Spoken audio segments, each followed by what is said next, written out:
பல்வேறு இடங்களில் அரசியல் கட்சித் தலைவர்கள் தங்கள் வாக்கை பதிவு செய்தனர். சென்னை அருகே ஆவடி தொகுதி கோவில் பதாகையில் மார்க்சிஸ்ட் கம்யூனிஸ்ட் செயலர் சண்முகம் குடும்பத்துடன் வாக்களித்தார். சென்னை ஆயிரம் விளக்கு தொகுதியில் இந்திய கம்யூனிஸ்ட் தேசிய பொதுச்செயலர் டி ராஜா தனது வாக்கை பதிவு செய்தார். சென்னை அண்ணா நகரில் புதிய நீதி கட்சி தலைவர் ஏசி சண்முகம் தனது குடும்பத்தினருடன் வாக்களித்தார். விழுப்புரம் மாவட்டம் திண்டிவனத்தில் பாமக நிறுவனர் ராமதாஸின் மகள் ஸ்ரீகாந்தி தனது வாக்கை பதிவு செய்தார். பெரம்பலூர் மாவட்டம் சத்திரமனை அருகே வேலூர் கிராமத்தில் திமுக துணை பொதுச் செயலர் ராசா வாக்களித்தார். மதுரை வடக்கு சட்டமன்ற தொகுதியில் அமைச்சர் பிடிஆர் பழனிவேல் தியாகராஜன் கையில் மல்லிகை பூவை சுற்றிக் கொண்டு வந்து வாக்களித்தார். கடலூர் மாவட்டம் திட்டக்குடி தனித்தொகுதி திமுக வேட்பாளர் அமைச்சர் கணேசன் தனது சொந்த ஊரான கழுதூர் கிராமத்தில் உள்ள வாக்குச்சாவடியில் வாக்களித்தார். ஆழ்வார்பேட்டையில் நடிகர் தனுஷ், நடிகை த்ரிஷா, இசையமைப்பாளர் அனிருத் உள்ளிட்டோர் வாக்களித்தனர். சென்னை கீழ்ப்பாக்கத்தில் உள்ள வாக்குச்சாவடியில் விஜய் சேதுபதி தனது ஜனநாயக கடமையாற்றினார். டி நகரில் உள்ள வாக்குச்சாவடியில் நடிகர் பிரபு தனது குடும்பத்தினருடன் சென்று வாக்களித்தார். இசையமைப்பாளர் இளையராஜாவும் டி நகரில் வாக்களித்தார். சென்னை மடிப்பாக்கத்தில் நடிகர் பிரதீப் ரங்கநாதன் தனது வாக்கினை செலுத்தினார். இதேபோல நடிகர் ஜீவா உள்ளிட்ட பிரபலங்கள் தங்களது ஜனநாயக கடமையை ஆற்றினர். சென்னை டி நகரில் உள்ள வாக்குச்சாவடியில் நட்சத்திர தம்பதிகளான சூர்யா, ஜோதிகா தங்களது ஜனநாயக கடமையை ஆற்றினர். நடிகர் கார்த்தியும் வாக்களித்தார். ஆழ்வார்பேட்டையில் உள்ள வாக்குச்சாவடியில் நடிகர் அர்ஜுன் தனது வாக்கினை பதிவு செய்தார். ஸ்டெல்லா மேரிஸ் கல்லூரி வாக்குச்சாவடியில் நடிகர் அரவிந்த் சாமி வாக்களித்தார். சென்னை வளசரவாக்கம் ஆதி திராவிடர் நலப்பள்ளியில் உள்ள வாக்குச்சாவடி மையத்தில் நடிகர் யோகி பாபு தனது மனைவியுடன் சென்று ஜனநாயக கடமையை ஆற்றினார். அனைவருக்கும் பாரபட்சமின்றி சரிசமமாக கிடைக்கும் ஒரே உரிமை வாக்குரிமை என்றும் அதனை யாரும் தவறவிடக்கூடாது எனவும் நடிகர் சிவகார்த்திகேயன் கேட்டுக் கொண்டார். சென்னை வளசரவாக்கத்தில் உள்ள குட் ஷெப்பர்ட் மேல்நிலைப் பள்ளியில் மனைவியுடன் சென்று அவர் வாக்களித்தார். பின்னர் செய்தியாளர்களுக்கு பேட்டியளித்த அவர் அனைவரையும் போலவே இந்த தேர்தல் தமக்கும் மிகுந்த எதிர்பார்ப்பை ஏற்படுத்தியுள்ளதாக தெரிவித்தார்.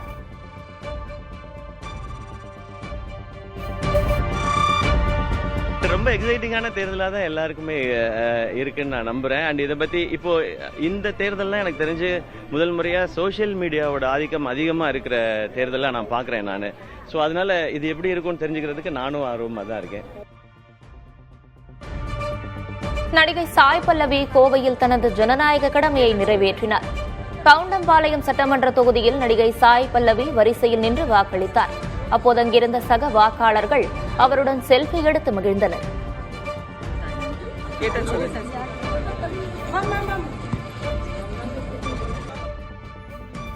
தமிழகத்தின் பல்வேறு மாவட்டங்களில் வாக்காளர்களை கவர புதுமையான முயற்சிகள் மேற்கொள்ளப்பட்டன. கோவையில் அரசு கலைக்கல்லூரி மாணவர் உருவாக்கிய டினா என்ற ரோபோ பட்டு பாவாடை அணிந்து வாக்காளர்களுக்கு இனிப்பு வழங்கி இன்முகத்துடன் வரவேற்றது.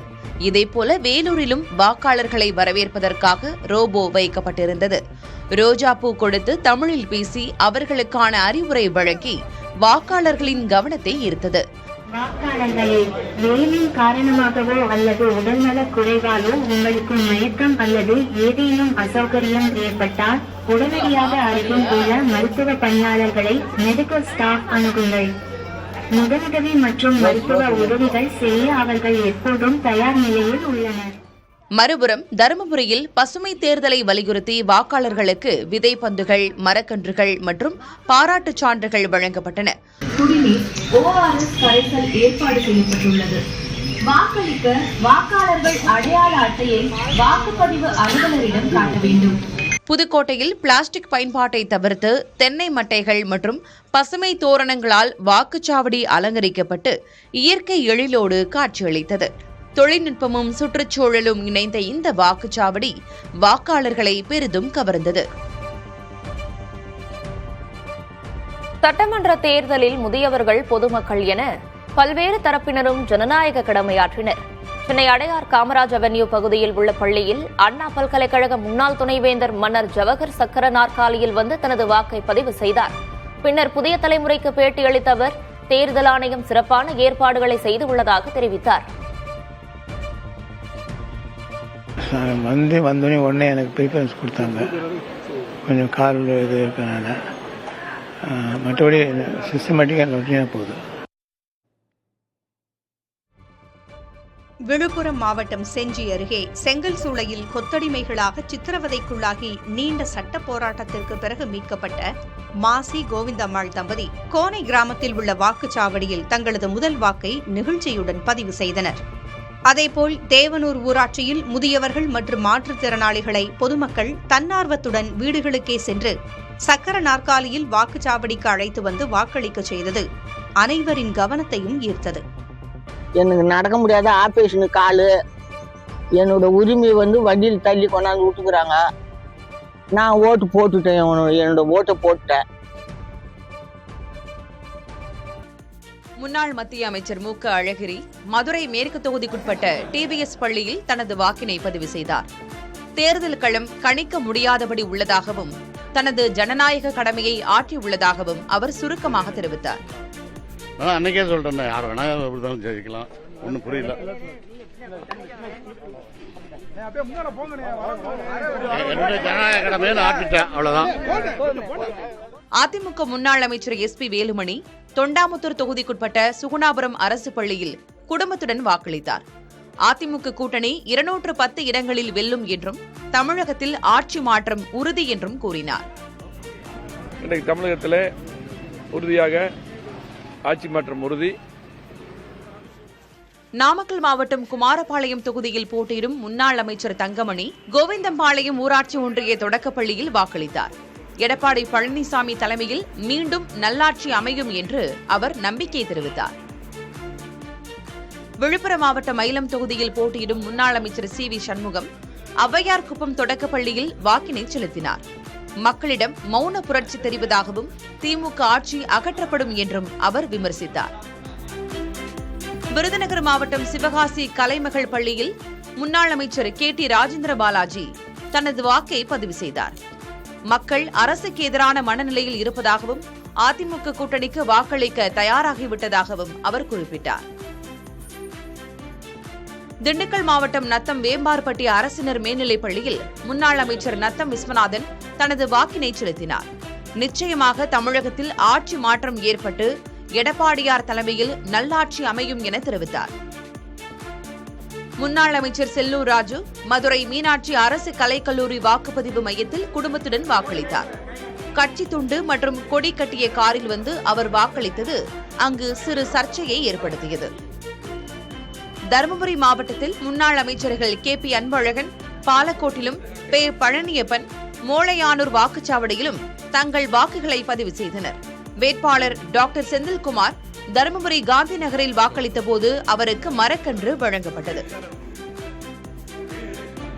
திருவள்ளூர் மாவட்டம் மதுரவாயல் தொகுதியில் போட்டியிடும் முன்னாள் அமைச்சர் பெஞ்சமின் நொளம்பூர் அரசு பள்ளியில் தனது வாக்கினை பதிவு செய்தார். தனது மனைவி மகன் மற்றும் பேர பிள்ளைகளுடன் வந்து வரிசையில் நின்று அவர் வாக்களித்தார். புதுமண தம்பதிகள் பலரும் திருமண கோலத்திலேயே வாக்குச்சாவடிகளுக்கு வந்து தங்களது ஜனநாயக கடமையை ஆற்றினர். ராமநாதபுரத்தைச் சேர்ந்த புதுமண தம்பதிகள் திருமணம் முடிந்தவுடன் தங்களது வாக்குகளை பதிவு செய்தனர். திருமணத்தை முடித்துக்கொண்டு நாங்கள் போய் எங்களுடைய ஜனநாயக கடமை ஆற்றியிருக்கோம். அனைவரும் ஜனநாயக கடமை ஆற்ற வேண்டும் கேட்டுக்கொள்கிறோம். திருமணத்தை முடிச்சுட்டு நேராக எலெக்ஷன் பூத் போய் எங்களோட ஜனநாயக கடமை ஆற்றிட்டு நாங்கள் எல்லாரும் ஃபேமிலியாக வந்திருக்கோம். இதேபோல நாமக்கல் மதுரவாயிலில் திருமணம் முடித்தவுடன் மாலையுடன் சென்று மணப்பெண் வாக்களித்தார். திருமண நாளில் ஜனநாயக கடமை ஆற்றியது பெருமையாக இருப்பதாக தெரிவித்தார். இதேபோல பல்வேறு மாவட்டங்களிலும் புதுமண தம்பதிகள் தங்களது வாக்குகளை பதிவு செய்தனர். தமிழ்நாட்டின் பல்வேறு பகுதிகளிலும் பொதுமக்கள் வாக்களிக்காமல் தேர்தல் புறக்கணிப்பில் ஈடுபட்டனர்.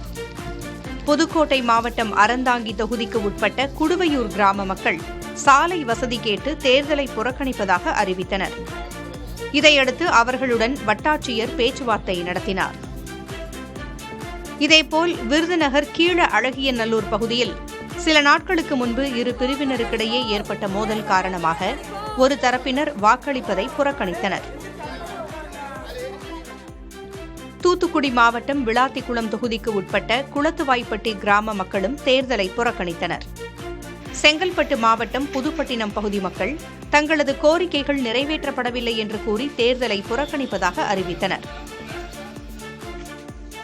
புதுக்கோட்டை மாவட்டம் வேங்கை வயலில் குடிநீர் தொட்டியில் மனித கழிவு கலந்த விவகாரத்தில் தங்களுக்கு முறையான நீதி கிடைக்கவில்லை என்று கூறி கிராம மக்கள் கருப்பு கொடியேற்றி வாக்களிப்பதை புறக்கணித்தனர்.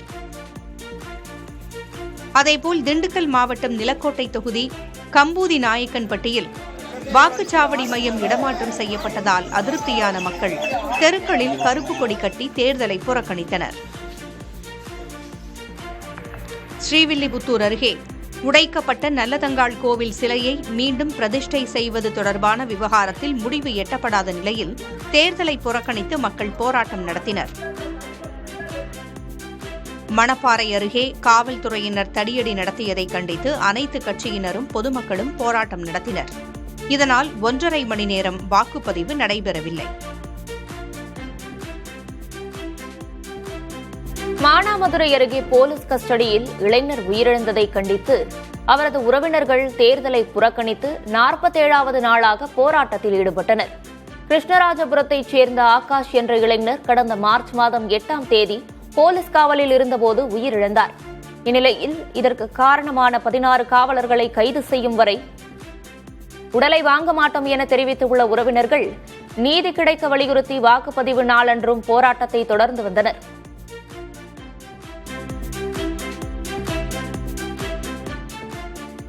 சிவகங்கை மாவட்டம் மடப்புரம் கோயில் காவலாளி அஜித்குமார் மரண வழக்கில் தன் மீது தாக்கல் செய்யப்பட்ட குற்றப்பத்திரிகையை ரத்து செய்ய கோரி காவல் ஆய்வாளர் ரமேஷ்குமார் மதுரை உயர்நீதிமன்ற கிளையில் மனு தாக்கல் செய்திருந்தார்.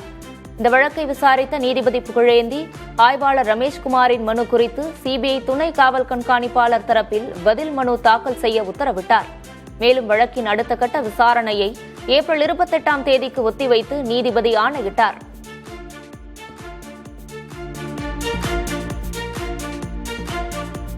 எல்லை தாண்டி மீன்பிடித்ததாக கைதான தமிழக மீனவர்கள் 14 பேரை விடுதலை செய்து இலங்கை நீதிமன்றம் உத்தரவிட்டுள்ளது.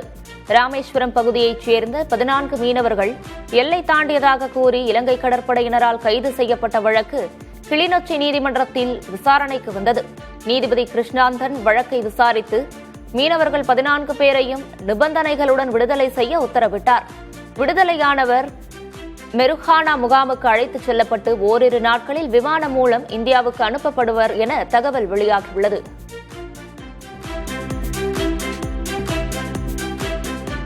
தேனி மாவட்டம் கம்பம் கௌமாரியம்மன் கோயிலில் சித்திரை திருவிழா சாட்டுதலுடன் தொடங்கியது. மேலும் கம்பம் மற்றும் கரகம் நகரின் முக்கிய வீதிகள் வழியே ஊர்வலமாக கொண்டுவரப்பட்டு கோயில் வளாகத்தில் கொடிக்கம்பம் நடப்பட்டது. பின்னர் பெண்கள் மஞ்சள் நீர் ஊற்றி வழிபாடு செய்தனர்.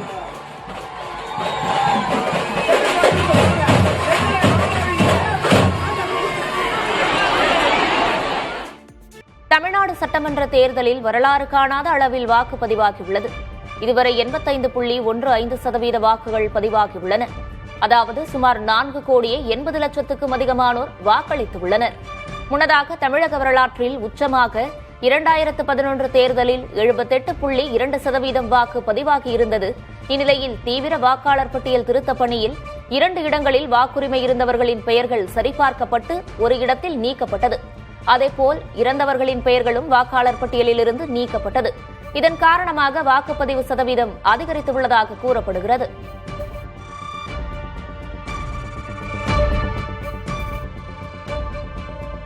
தமிழ்நாட்டில் 41 தொகுதிகளில் 90%க்கும் அதிகமாக வாக்குகள் பதிவாகியுள்ளன. அதிகபட்சமாக கரூர் மற்றும் வீரபாண்டி தொகுதிகளில் தலா 93.40% வாக்குகள் பதிவாகியுள்ளது. அதனையடுத்து குளித்தலை தொகுதியில் 92.79%, பாலக்கோடு தொகுதியில் 92.57% பதிவாகியுள்ளது. இதேபோல் குமாரபாளையம், கிருஷ்ணராயபுரம் உள்ளிட்ட தொகுதிகளிலும் 90%க்கும் அதிகமாக வாக்குகள் பதிவாகியுள்ளன. குறைந்தபட்சமாக பாளையங்கோட்டை தொகுதியில் 68.97% வாக்குகள் பதிவாகியுள்ளன. சென்னை மாவட்டத்தில் ஒட்டுமொத்தமாக 83.74% வாக்குகள் பதிவாகியுள்ளன.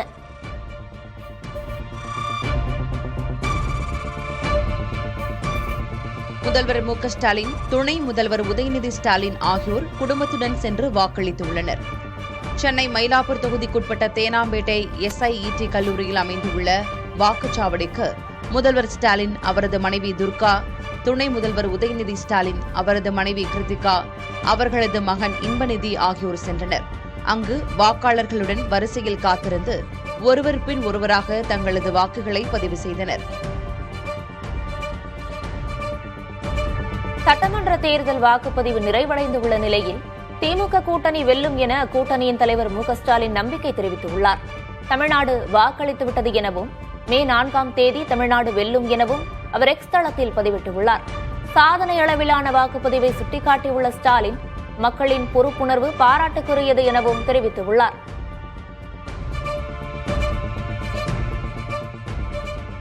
அதிமுக பொதுச் செயலாளர் எடப்பாடி கே. பழனிசாமி சேலம் மாவட்டம் சிலுவம்பாளையம் தொடக்கப்பள்ளியில் உள்ள வாக்குச்சாவடியில் தனது வாக்கை செலுத்தினார். தாங்கள் வெற்றி பெறுவோம் என 100% நம்பிக்கை உள்ளதாக குறிப்பிட்டார்.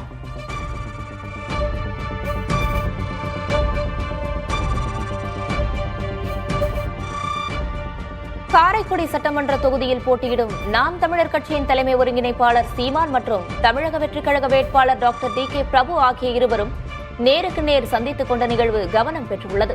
காரைக்குடி வாக்குச்சாவடியில் இருவரும் சந்தித்த போது சீமான் புன்னகையுடன் கைகுலுக்கி பிரபுவை இருமுறை கட்டியணைத்து தனது வாழ்த்துக்களை தெரிவித்தார். தேர்தல் களத்தில் எதிரெதிர் வேட்பாளர்களாக இருந்தாலும் அவர்களது இந்த செயல் வீடியோவாக வெளியாகி தற்போது சமூக வலைதளங்களில் வைரலாக பரவி வருகிறது.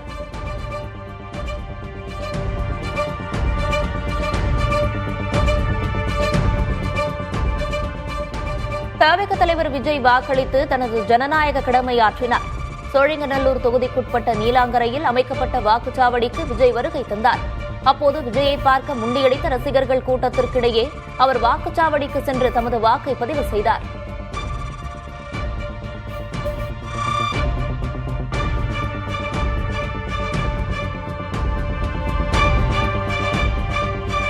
திமுக கரூர் மாவட்ட செயலரும் கரூர் தொகுதி எம்எல்ஏவுமான செந்தில் பாலாஜி சட்டமன்ற தேர்தலில் வாக்களிக்காதது பேசுபொருளாகியுள்ளது. சட்டமன்ற தேர்தலில் கோவை தெற்கு தொகுதியில் களமிறங்கியுள்ள அவர் காலையிலேயே கரூர் தொகுதியில் தனது வாக்கை பதிவு செய்வார் என எதிர்பார்க்கப்பட்டது. எனினும் வாக்குப்பதிவு நிறைவடையும் வரை அவர் வரவில்லை. கோவையில் பல்வேறு தொகுதிகளுக்கு நேரில் சென்று பார்வையிட்டதால் வாக்களிக்க வரவில்லை என கூறப்படுகிறது. ஈரோடு கோபிச்செட்டிப்பாளையம் அருகே மின்னணு எந்திரத்தில் கோளாறு ஏற்பட்டதால் வாக்குப்பதிவில் தாமதம் ஏற்பட்டது. மேட்டுவளவு பகுதியில் உள்ள வாக்குச்சாவடியில் வாக்குப்பதிவு தொடங்கிய சிறிது நேரத்திலேயே மின்னணு எந்திரத்தில் கோளாறு ஏற்பட்டதால் வாக்குப்பதிவு நிறுத்தப்பட்டது. கோளாறை சரி செய்ய முடியாததால் மாற்று வாக்குப்பதிவு இயந்திரம் கொண்டுவரப்பட்டு சுமார் 55 நிமிடங்களுக்கு பிறகு வாக்குப்பதிவு மீண்டும் தொடங்கி நடைபெற்றது. இதேபோல் விருதுநகர் மாவட்டம் ராஜபாளையம் நடராஜா நடுநிலைப் பள்ளியில் உள்ள வாக்குச்சாவடி எண் 100 வாக்குப்பதிவு இயந்திரத்தில் கோளாறு ஏற்பட்டதால் சுமார் 45 நிமிடங்கள் தாமதமாக வாக்குப்பதிவு தொடங்கி நடைபெற்றது.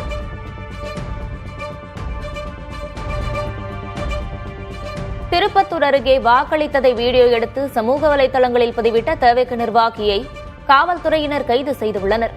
வாக்குச்சாவடிக்குள் செல்போன் எடுத்து செல்ல தடை விதிக்கப்பட்ட போதிலும் பல்வேறு பகுதிகளில் விதிமீறி தவிகவினர் வீடியோ பதிவு செய்ததாக குற்றச்சாட்டு எழுந்துள்ளது. திருப்பத்தூரில் பெரிய குனிச்சி பகுதியைச் சேர்ந்த தவிக நிர்வாகி சக்திவேல் வாக்களிப்பதை வீடியோ பதிவு செய்து வெளியிட்டதாக கைது செய்யப்பட்டுள்ளார்.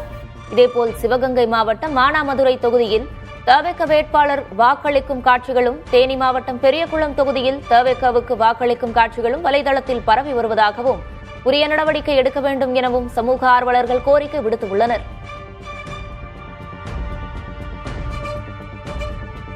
சென்னையில் மயிலாப்பூரில் சர்க்கார் திரைப்பட பாணியில் ஒரு பெண் வாக்கு செலுத்தியுள்ளார். ஆர்வமுடன் வாக்களிக்க சென்ற ஆரோக்கிய ராணிக்கு தேர்தல் அதிகாரிகள் அதிர்ச்சி அளித்துள்ளனர். அவரது வாக்கு ஏற்கனவே செலுத்தப்பட்டு விட்டதாக தெரிவித்ததால் அதிருப்தி அடைந்துள்ளார். பின்னர் அவர் 49B பிரிவை பயன்படுத்தி தபால் வாக்கு மூலம் தமது வாக்கை பதிவு செய்ய தேர்தல் ஆணையத்தால் அனுமதிக்கப்பட்டுள்ளார். இதேபோல் தேனி மாவட்டம் கம்பத்திலும் ஹேமலதா என்பவர் 49P பிரிவை பயன்படுத்தி வாக்களித்துள்ளார்.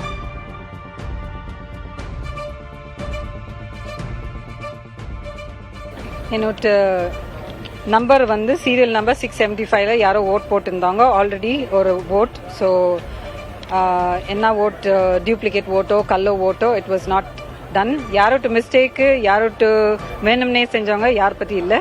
பட் சொல்யூஷன் தான் முக்கியம். மேற்குவங்க சட்டமன்ற தேர்தலின் முதற்கட்ட வாக்குப்பதிவு நிறைவடைந்த நிலையில் 92.59% வாக்குகள் பதிவாகியிருப்பதாக இந்திய தேர்தல் ஆணையம் அறிவித்துள்ளது. மொத்தம் 3,60,00,000 பேர் வாக்களித்துள்ளனர்.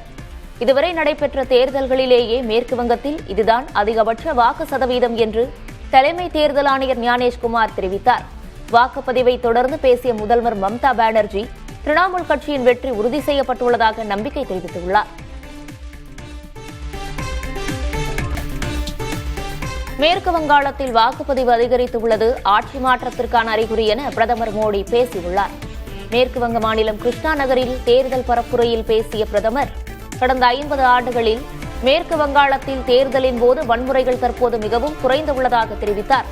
அதிகளவு வாக்குகள் பதிவாகும் போதெல்லாம் பாஜக வெல்வது வழக்கமாகி வருவதாகவும் பிரதமர் தெரிவித்தார். மேற்கு வங்கத்திற்கு ஏற்கனவே 6 வாக்குறுதிகள் அளித்திருந்த நிலையில் மேலும் 10 வாக்குறுதிகள் அளிப்பதாகவும் பிரதமர் தெரிவித்தார். மேற்கு வங்க மாநிலத்தில் 2ஆம் கட்டமாக 142 தொகுதிகளில் வரும் 29ஆம் தேதி தேர்தல் நடைபெறவுள்ளது. பெட்ரோல் டீசல் விலையை உயர்த்தும் திட்டம் இல்லை என மத்திய பெட்ரோலிய அமைச்சகம் தெரிவித்துள்ளது. 5 மாநில தேர்தல்கள் வரும் 29ஆம் தேதி முடியும் நிலையில் அதன் பின் பெட்ரோல் டீசல் விலை லிட்டருக்கு 25 ரூபாய் முதல் 28 ரூபாய் வரை உயரும் என கோட்டக் பங்குச்சந்தை ஆய்வு நிறுவனம் கணிப்பு வெளியிட்டிருந்தது. இதை மறுத்துள்ள அரசு, இது மக்கள் மத்தியில் அச்சத்தை தூண்டும் முயற்சி என்று விளக்கம் அளித்துள்ளது. பல்வேறு நாடுகளில் பெட்ரோல் டீசல் விலை உயர்த்தப்பட்ட போதும் இந்தியாவில் உயர்த்தப்படவில்லை என்றும் பெட்ரோலிய அமைச்சகத்தின் எக்ஸ் பக்கத்தில் குறிப்பிடப்பட்டுள்ளது.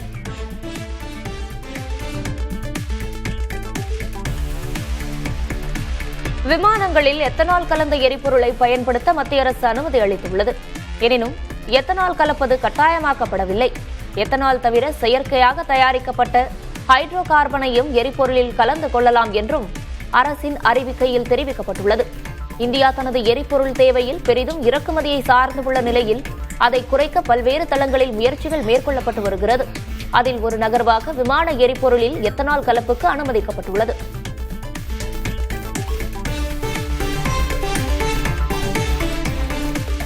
எரிபொருள் மற்றும் உர பாதுகாப்பில் மோடி அரசு இரட்டை தோல்வி அடைந்துள்ளதாக காங்கிரஸ் தலைவர் மல்லிகார்ஜுன கார்கே கடுமையாக சாடியுள்ளார்.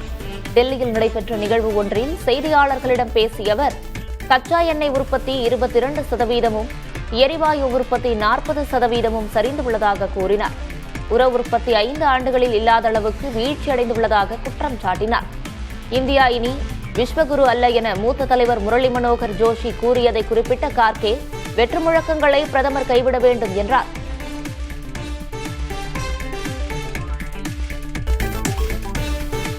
பிரான்ஸ் நாட்டின் விமான நிலையங்கள் வழியாக மற்ற நாடுகளுக்கு செல்லும் இந்தியர்களுக்கு டிரான்சிட் விசா தேவையில்லை என்று அறிவிக்கப்பட்டுள்ளது. சாதாரண பாஸ்போர்ட் வைத்திருக்கும் இந்திய குடிமக்கள் அனைவருக்கும் இது பொருந்தும் என பிரான்ஸ் அரசு அறிவித்துள்ளது. இதன் மூலம் பாரிஸ் போன்ற பிரான்ஸ் நகரங்கள் வழியாக அமெரிக்கா, கனடா அல்லது லண்டன் போன்ற நாடுகளுக்கு செல்லும் இந்தியர்களுக்கு இனி விசா நடைமுறைகள் சுலபமாகும். இந்திய முடிவை இந்திய வெளியுறவு அமைச்சகம் வரவேற்றுள்ளது.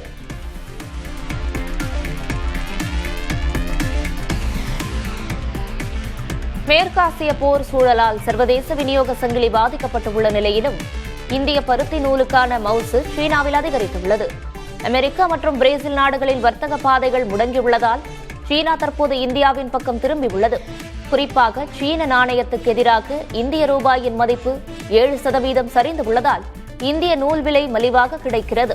இதனால் குஜராத் போன்ற மாநிலங்களில் உள்ள நூற்பாலைகள் 100% உற்பத்தி திறனுடன் இயங்கி வருகின்றன. எரிபொருள் தட்டுப்பாட்டிலிருந்து தப்பிக்க சூரிய சக்தி மின்சாரத்தை பயன்படுத்துவது இந்திய ஆலைகளுக்கு கூடுதல் பலமாக அமைந்துள்ளது.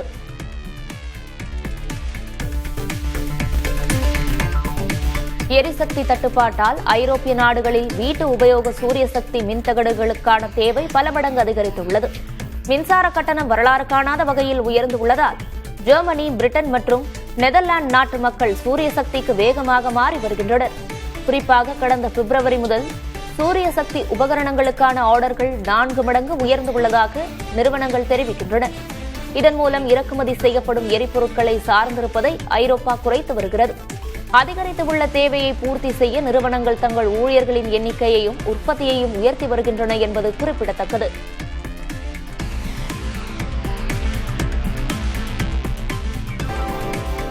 தென்கொரியாவில் சாம்சங் நிறுவனத்தின் 40,000 தொழிலாளர்கள் போனஸ் மற்றும் ஊதிய உயர்வு கோரி போராட்டத்தில் ஈடுபட்டனர்.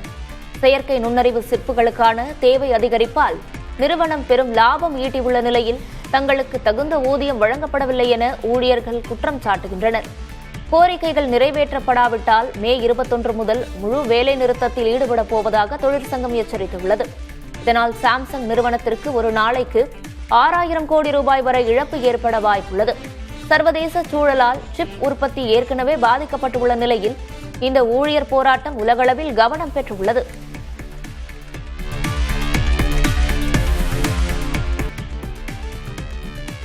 ஐபிஎல் தொடரில் சென்னை அணியிடம் மும்பை அணி படுதோல்வியடைந்தது. மும்பை வான்கடை மைதானத்தில் நடைபெற்ற போட்டியில் முதலில் பேட் செய்த சென்னை அணி 20 ஓவர்களில் 207 ரன்கள் எடுத்தது. சஞ்சு சாம்சன் இந்த ஐபிஎல் தொடரில் தனது 2வது சதத்தை விளாசினார். தொடர்ந்து களமிறங்கிய மும்பை அணி 19 ஓவர்களில் 104 ரன்களுக்கு ஆல் அவுட் ஆனது. அந்த அணியில் சூரியகுமார் மற்றும் திலக் வர்மா ஆகியோர் மட்டுமே இரட்டை இலக்க ரன்களை எட்டினர்.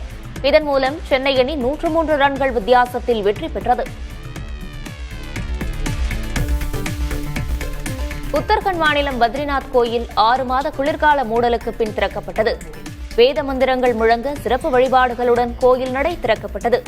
முதல் நாள் என்பதால் நாடெங்கும் இருந்து 1000க்கும் மேற்பட்ட பக்தர்கள் வருகை தந்தனர். கடும் குளிர் நிலவும் இமயமலை பகுதியில் உள்ள இக்கோயில் நவம்பர் மாதம் முதல் ஏப்ரல் மாதம் வரை மூடப்பட்டிருக்கும்.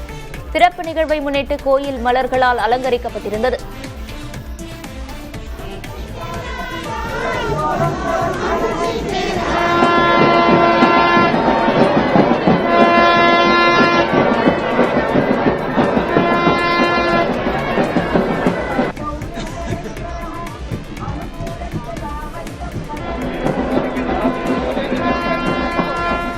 இந்தியாவில் பெரும் கோடீஸ்வரர்களின் எண்ணிக்கை வரும் ஆண்டுகளில் வேகமாக வளர்ச்சியை எட்டும் என நைட் பிராங்க் அறிக்கை கணித்துள்ளது. 2031ஆம் ஆண்டிற்குள் இந்தியாவில் 270 கோடி ரூபாய்க்கும் அதிக சொத்து கொண்டவர்களின் எண்ணிக்கை 25,217ஆகவும், $1 பில்லியன் அதாவது 9,200 கோடி ரூபாய்க்கும் அதிக சொத்து கொண்ட பில்லியனர்களின் எண்ணிக்கை 313ஆகவும் உயரும் என்று மதிப்பிடப்பட்டுள்ளது. தற்போது 207 பில்லியனர்களுடன் இந்தியா உலக அளவில் 3வது இடத்தில் உள்ளது. தொழில்நுட்பம் மற்றும் மூலதன சந்தைகளில் ஏற்பட்டுள்ள முன்னேற்றமே இந்த அபரிமிதமான வளர்ச்சிக்கு முக்கிய காரணமாக கூறப்படுகிறது. இதில் மும்பை நகரம் மட்டும் 35.4% பங்களிப்பை கொண்டுள்ளது. கார் உற்பத்தியில் புதிய சாதனையை படைத்துள்ளதாக மாருதி சுசுகி நிறுவனம் தெரிவித்துள்ளது. கடந்த மார்ச் மாதத்துடன் முடிந்த 2025ஆம் ஆண்டு முதல் 2026 நிதியாண்டில் தங்கள் கார் உற்பத்தி 23,40,000 என்ற எண்ணிக்கையை தொட்டதாகவும், இது முன் எப்போதும் இல்லாத உயர்ந்த அளவு என்றும் அந்நிறுவனம் தெரிவித்துள்ளது. வெகு சில நிறுவனங்களே ஒரே நாட்டில் இவ்வளவு அதிக அளவில் கார் உற்பத்தி செய்திருப்பதாக மாருதி சுசுகி நிர்வாக இயக்குநர் ஹிசாஷி டெகுச்சி தெரிவித்தார். அடுத்து வரும் ஆண்டுகளில் கார் உற்பத்தி இலக்கை 40 லட்சமாக உயர்த்த திட்டமிட்டுள்ளதாகவும் அவர் கூறினார்.